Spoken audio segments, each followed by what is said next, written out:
Alors, la course a été remportée par Charles Leclerc. Et oui, ce n'est pas un rêve, ce n'est pas un monde parallèle. Alors dans le live, du coup, certains disaient il va se faire des culs Leclerc pour poids, un sous le poids, voiture sous le poids du coup. Non, je pense pas quand même. Ça va pas faire un remake de Russell à Spa. J'espère pas pour lui. Il gagne à domicile en plus pour Ferrari. Leclerc, incroyable, victoire folle. Piastri deuxième, voilà, très très agressif. Hein, Piastri avec Norris en début de course, il est passé devant le pilote anglais de manière très agressive, je trouve. Il n'y a pas eu de consigne d'équipe, encore une fois, chez McLaren pour laisser passer Norris, qui a repris le meilleur tour, Norris, dans la fin de course, du coup.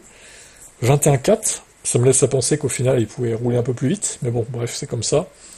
Sainz a bien tenu ses pneus aussi, bon, quatrième, Hamilton, le rythme de la Mercedes n'était pas fou. Verstappen sixième, le rythme de la Red Bull était encore pire que celui de la Mercedes, pour le coup. Russell, alors lui là, le Russell il parade en qualif, hein, je dis pas, il devance Hamilton.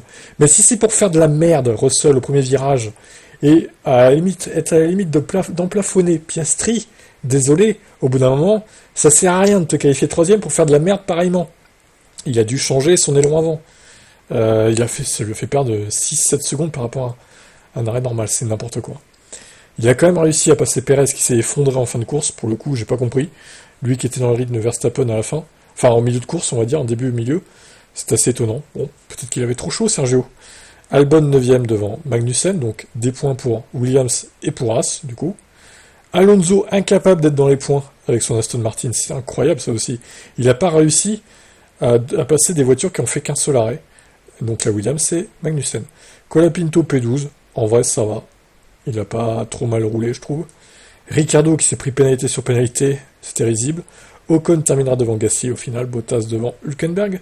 Joe Stroll, alors Stroll, course complètement ratée, je ne sais pas ce qu'il a fait, on l'a pas vu, mais aux abonnés absents, et Tsunoda, le seul et unique DNF de cette course.